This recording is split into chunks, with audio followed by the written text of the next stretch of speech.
What's good, everybody? It's the Clown with Cab Show. What a weekend for the NFL. Only missed 2 games all weekend, so the bread came in heavy. Look, I am really disappointed in the Baltimore Ravens. I thought for sure they would pull off the big win against the Cleveland Browns. Obviously, Lamar Jackson going down in the first quarter with that ankle injury. Look, I just hope Lamar back. I mean, obviously, if Lamar Jackson's not going to be back for the Baltimore Ravens, that's it. It's a wrap. You guys will not go deep into the playoffs. We know that. And the thing is, if the Ravens continue to lose, they could miss the playoffs. That's an outside shot. Look, I'm not worried about the Ravens. I feel like if Lamar played that game, they would have won. They would have easily won, but hats off to the Cleveland Browns. They got it done, and really it started off with Myles Garrett, their great defensive lineman. He had that forced fumble, and he scored, and he took it to the house. Look, that's what you need to do to win NFL games. The defense has to score touchdowns, and that really propels them up to the top. Look, Baker Mayfield, 190 yards passing with 2 touchdowns, 1 pick. Look, Baker's had really a quiet year this year. And when I say quiet, it's like, well, the Cleveland Browns are good one week, then a couple weeks later, they look like trash. They do not look like a playoff team whatsoever. So it's like, which Cleveland Browns team's going to show up? Who knows? But, hats off to the Baltimore Ravens backup quarterback, Tyler Huntley. 270 yards passing and 1 touchdown. Look, we saw him fill in for Lamar. When Lamar was sick against the Chicago Bears, he came in and stepped up, got the dub. Mark Andrews, 11 receptions, 115 yards receiving and a touchdown for the Ravens, but it wasn't enough. Shout out to the Browns. They got the job done. Look, it was a close win, but for the Browns and the Ravens, this could be really going up into the playoffs. But, for the Cleveland Browns, it's really like, what are they going to do if they did make the playoffs this year? We're talking about the Cleveland Browns, okay? They released OBJ earlier this season, which that didn't really make sense to me. That was just like a head-scratcher as well. Like, really? You're going to release OBJ? Oh, really? I don't understand that. But, hats off to the Cleveland Browns. What a win. And then we had the Buffalo Bills versus the Tampa Bay Buccaneers. Look, the Bucs, they won in overtime, 33-27. Look, and it really wasn't a cute win by the Bucs. Look, I went Bucs. I got this pick right. This was a great pick. Look, Tom Brady, 363 yards and a touchdown. We saw the game-winning touchdown to Brashad Perriman, and that was really the end of it. That was the wraps, and that was great. Leonard Fournette, 113 yards and 1 touchdown. And then we had Chris Godwin, 10 receptions, 105 yards receiving. It was all Tampa Bay. And for the Buffalo Bills, it's kind of like, we kind of know the recipe for the Buffalo Bills, okay? They kind of play the same week in and week out, so it's really not hard for teams to really play against you. You got to do something different, and especially on defense. You got to throw some different coverages. But look, Josh Allen, 2 touchdowns, 1 pick. You also had over 100 yards rushing in the touchdown as well. So, wasn't just all him, but I just think, for how they did it, man, it was iconic. It really was. And like I said, Perriman, the game-winning touchdown, and it was all Bucs. And this one, the Bills, they were close, but, close only is so short, right? Whatever. It's ifs, ands, or buts, but, shout out to the Tampa Bay Buccaneers. They got the job done. And I'm hearing speculations that, they're talking about releasing Antonio Brown after this 3-game suspension. I think that's the worst thing Coach Arians could say. You do not release Antonio Brown. Okay, you guys sign him to a 1-year contract. Do not release him. Okay, here's a couple reasons why. Number 1, you release Antonio Brown. He goes to a team that you're going to play against. That's a big no-no. Number 2, Antonio Brown, when he wants to be, could be the best receiver in the NFL. His talent-wise, I'm telling you what. Yes, mentally, he's not there all the time. I just think Tom Brady really helps Antonio Brown. So they mesh with each other. So I just think when Arian said that, it's like, what? We could possibly release Antonio Brown. We don't know the future for Antonio Brown. It's like, dude, no, this is horrible. If you guys release Antonio Brown, you will not repeat in the Super Bowl. You won't. Your chances will decrease by at least 15%. And yes, I'm giving that leverage to Antonio Brown because you have to understand when people are defending the Tampa Bay Buccaneers, well, Antonio Brown's a guy where you typically got to double team him. You know, if you're going to run single coverage on Antonio Brown, that's it. It's a wrap, okay? He's going to go by you. He's going to do some crazy moves. So I just think, you know, that's a double team right there. You know, that's value right there. So that's just like giving away, a car that's valued so much. You know, some things you just can't do, and you cannot release Antonio Brown. That's ridiculous to even think about. So the Bucs, if they want to repeat and have the best chance, you keep Antonio Brown. So big win by the Tampa Bay Buccaneers. And then we had the Jacksonville Jaguars versus the Tennessee Titans. Look, the Tennessee Titans, they're trash. They are trash. Look, I just think, not the Tennessee Titans. The Jacksonville Jaguars are trash. The Jacksonville Jaguars, they won 2 games all year. I can't believe Urban Meyer's still yet a coach. I do think they will probably release him at the end of the season. I mean, 2 wins all year, or they might give him another opportunity, a second year, but I just think he's walking on thin ice right now. Urban Meyer and the Jacksonville Jaguars. They are trash, dude. And Trevor Lawrence, I don't know what it is, threw for 4 interceptions, dude. Is he really going to be a bust? I mean, I'd like to say he's not going to be a bust. He's a first-round pick. He's got more interceptions than touchdown passes this year, if that tells you anything. So, I don't know what is going on with Trevor Lawrence and the Jacksonville Jaguars. It's pathetic. I really thought coming into this year, drafting Trevor Lawrence, and I thought that, you know what, dude, they could, possibly make the playoffs this year. The trash-ass Jacksonville Jaguars, dude, such a disappointment. Such a disappointment, but what a win by the Tennessee Titans. Look, it really didn't mean much, okay? It wasn't like, Tennessee's going to go all the way. They still have Ryan Tannehill, okay? They're not going to win a Super Bowl with Ryan Tannehill. And if they do, it's going to be like when Trent Dilfer won because of their defense and their running game, okay? So that's really what's going to happen, but big win by the Tennessee Titans, Jacksonville Jaguars. Shitty year. I mean, I cannot believe it, dude. 2 wins all year? That's all you had to offer? 2?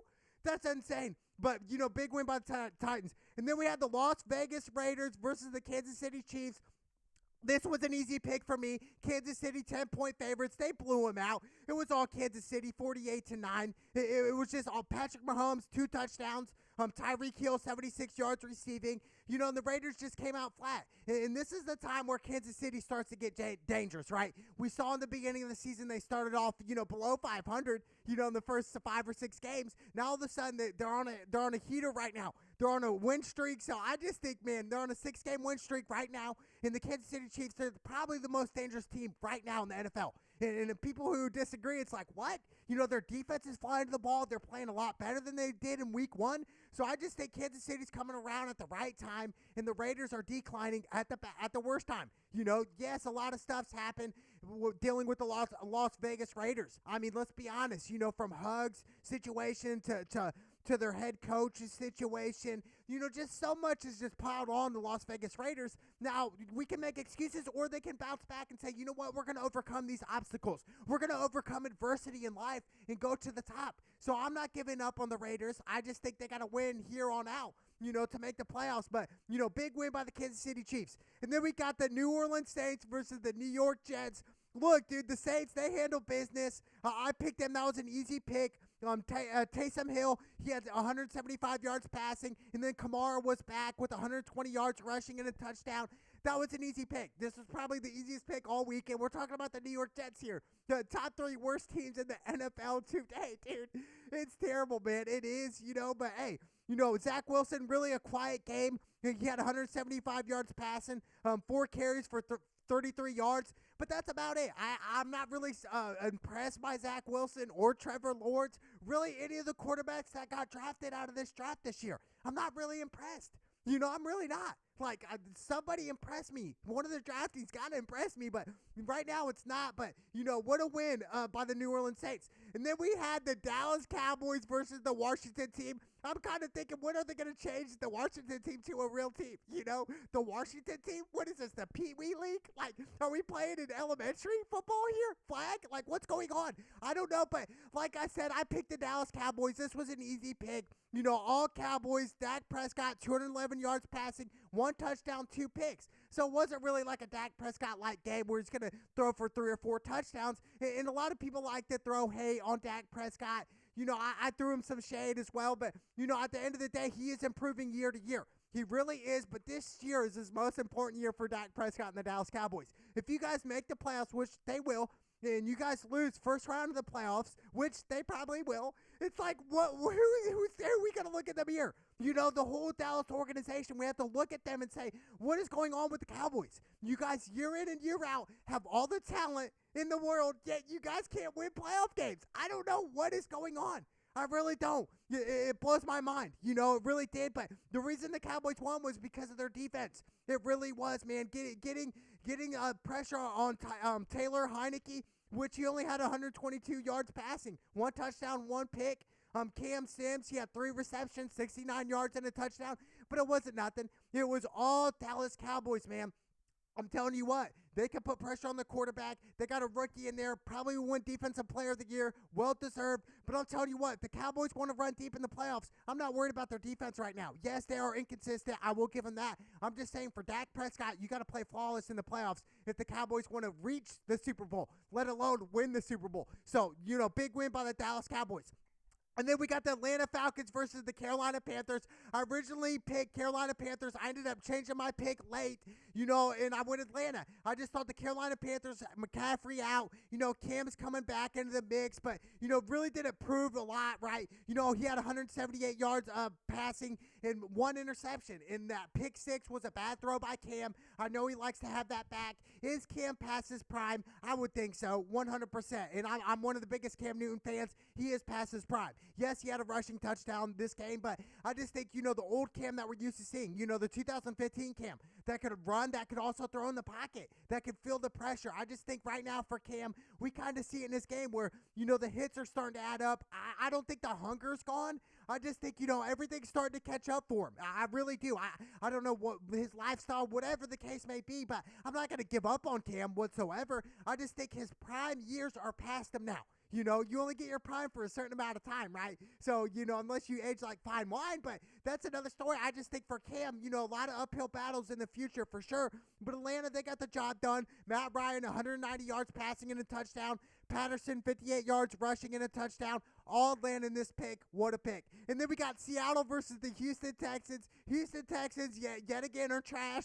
David Mills, though, their quarterback actually had a good game. 331 yards passing and a touchdown. Brandon Cooks had over 100 yards receiving this game. So you would have thought that Houston would win this game. But, you know, they came up short. Russell Wilson, 260 yards passing and 2 touchdowns.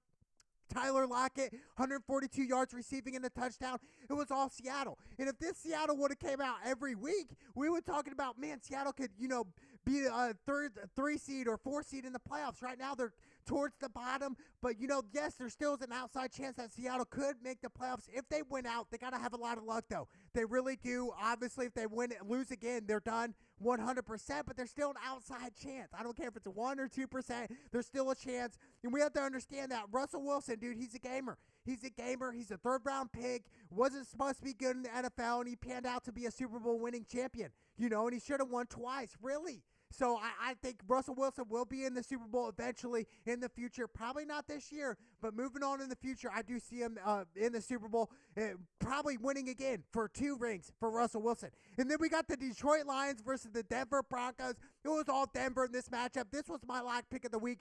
Denver plus 10. I will take that 10-point spread all day. Why? You guys are playing the Detroit Lions. You have 1 win this year. 1. They are the worst team in the NFL. It's crazy, dude. It really is. It's kind of embarrassing when we talk about it. You know, for the Detroit Lions, it's one of those like, wow, how are you guys so bad right now? Like, for real? But, you know, it's all Denver. Shout out to Teddy Bridgewater. He had a good game, 2 touchdowns. Melvin Gordon over 100 yards rushing and 2 touchdowns as well.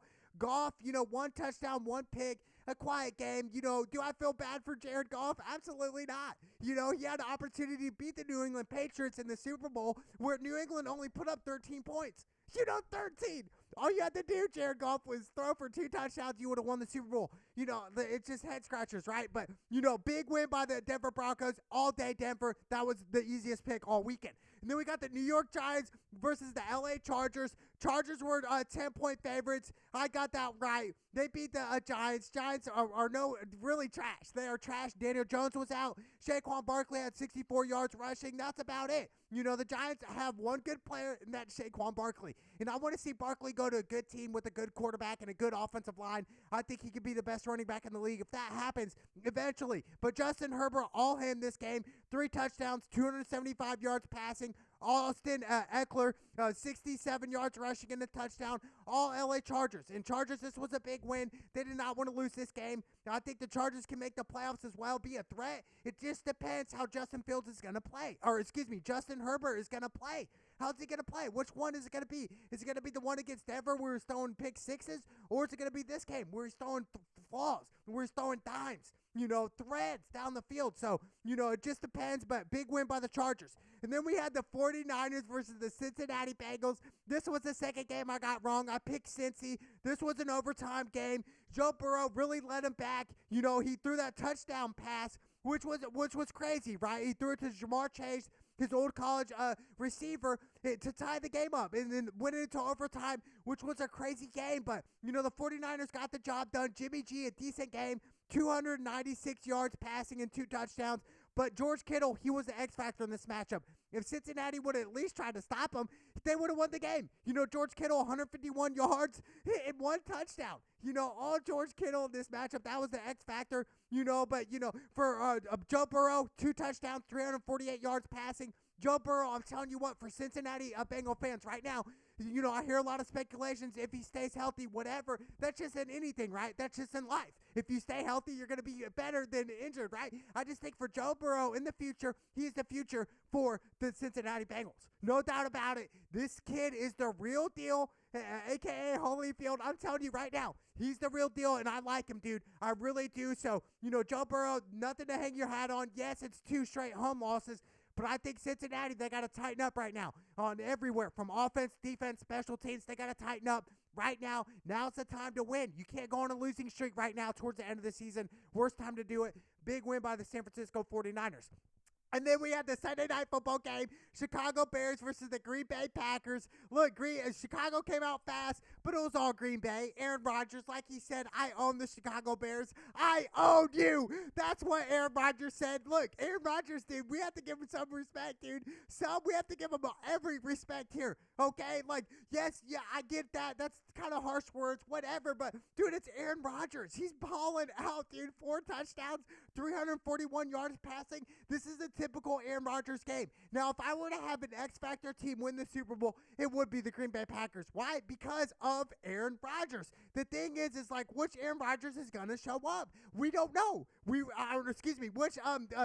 Aaron Rodgers is going to show up. Which Green Bay defense is going to show up? The defense that's going to put pressure on the quarterback, or is it going to be the one that's not going to put any pressure and just have him throw dimes on Green Bay's defense? So I'm not worried about Aaron Rodgers whatsoever. It's which defense is going to show up for the Green Bay Packers. Look, I'm telling you what, dude, if they come out and play their defense and Aaron Rodgers handles his business like he always does, they could possibly win the Super Bowl this year. Yes, they got to go to the defending champions. We saw what happened last year.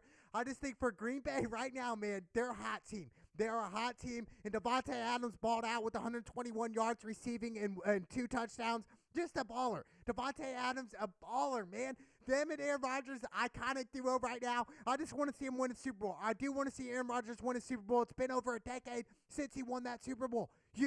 Correct me if I'm wrong, maybe 9 or 10 years, somewhere around there. But I just think for Aaron Rodgers, he's so talented, man. This kid, dude, he puts it up, dude. He really does. I'm telling, and a lot of people like to throw him shade or, talk bad about Aaron or say whatever they want to say on the internet. But the thing is Aaron Rodgers is real, dude. He's a real quarterback. He's a top 2 quarterback since, he started for Green Bay after Brett Favre. He has been maybe the first 2 years. Yes, I get all that. But since he won the Super Bowl, he's been a top 2 quarterback. Him and Tom Brady. We could say Drew Brees was at number 3 as well. But I just think for that, man, I'm telling you, Aaron Rodgers, he's got it all. He's got all the skills, the ability, the mind. I'm telling you right now, dude, Aaron Rodgers and Green Bay Packers are going to be a dangerous team. Shout out to Green Bay and Aaron Rodgers. Then we had the Monday night football game, the LA Rams versus the Arizona Cardinals. I picked the Rams. This was a huge pick by me. I got it right. And the Rams really, they played well. They played where they needed to win the game. And that's how the Rams had to play. Stafford, 287 yards passing and 3 touchdowns. Cooper Kupp, 123 yards and a touchdown. We saw OBJ get in there as well. They got the job done. And nothing against, the Cardinals, but Kyler Murray did not have a good game. 2 interceptions. Just a quiet night. A.J. Green, 102 yards receiving. I just think some throws that Kyler made were just ill-advised. You don't need to throw those type of balls. But, for the Rams, they got big win here. But, we're here. But, yes, after the game, about 7 or 8 or 9 players of the Rams tested positive for COVID. And I believe OBJ was one of them. So that's not good news either. They're going to be out for a couple weeks moving in the future. But for the Rams, this was a huge win. This was the biggest win of their season right here. I know that might sound cliche or crazy, but I'm telling you, they did not want to lose this game, dude. They really didn't. They did not want to go 8-5 whatsoever. So what a win by the Rams. They got the job done. And then we had the Thursday night game, Minnesota beating Pittsburgh. I picked Minnesota. Look, the reason I picked Minnesota is because, look, you got Pittsburgh. They're banged up. They got a lot of injuries. We look at Big Ben. Big Ben, his career is almost over, dude, and he knows it. He's slow. He does not look right. He does not throw right. And I feel bad. Yes, he had a pretty good game, though. Over 300 yards passing, 3 touchdowns, 1 pick. Chase Claypool had 93 yards receiving that Thursday night game. But, Kirk Cousins and Dalvin Cook, he was the X factor. Kirk Cousins had 2 touchdowns, 2 picks. But Dalvin Cook, it was the running game. Over 200 yards rushing and 2 touchdowns. That's why Minnesota won this game. They got it on the ground, and this one Minnesota does good. And this was a huge win by Minnesota. But freaking, what an NFL weekend, man. Really some good games. But the biggest pick I am surprised was the Monday Night Football game, the Rams. Me picking the Rams, taking the underdog in that matchup. I think that was probably my best pick all weekend. Yes, it was. And then obviously the biggest game I thought, all weekend was definitely the Bucs and Bills. At least the best game, right? The overtime game. But we have to respect Tom Brady and the Tampa Bay Buccaneers. We have to. We have to. They're the defending Super Bowl champions. They're on the cusp of repeating. And do not let go of Antonio Brown right now, Tampa. If you do, it's going to be unlikely repeating. Keep Antonio Brown right now, baby. This is the NFL. It's the Cloud with Cam show. Let's go!